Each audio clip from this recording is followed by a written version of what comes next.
நேற்று எடுத்த காலையில் எடுத்த விலாக் தான் இது. இந்த தலை சீவக்காட்டிலே நான் படுற பாடு.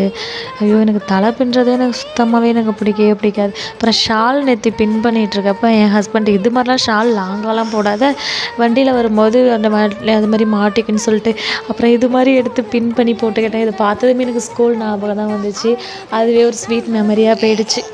கோயிலுக்கு போனதுமே அப்படியே கண்ணுலேருந்து தனியாக ஊற்றுனுச்சு. ஆனால் எனக்கு எதுக்குன்னே தெரியவே இல்லை. அப்புறம் அன்னதானம் போட்டாங்க. சாப்பிட்டுட்டு ஒரு 1 ஹவர், அங்கே 1 ஹவர் இருக்காது, ஒரு 45 நிமிஷம் கோவிலில் இருந்துட்டு கோயிலெலாம் சுற்றி பார்த்துட்டு வீட்டுக்கு வந்தாச்சு. அப்புறம் திரும்பி போயிட்டு மாலுக்கு போகலாம், பாப்பா அழுதுகிட்டே இருந்தான்னு சொல்லிட்டு போனோம்.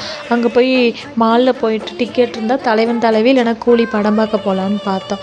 அங்கே போய் பார்த்தா பாப்பாவெல்லாம் வச்சுட்டு நாங்கள் படம் பார்க்க ஒரு நாட்டு அலவுடுன்னு சொல்லிட்டாங்க. கூலி என்னைக்காவது தான் தெய்வம் கதவு தட்டும். அது மாதிரி என் ஹஸ்பண்ட் நேற்று அழைச்சிட்டு போகிறோன்னு மனசு மாற்றினாரு. சரி, அதுவும் நமக்கு முடிஞ்சிச்சு. அப்புறம் வீட்டில் சாமி கும்பிட்டாச்சு. பாய்.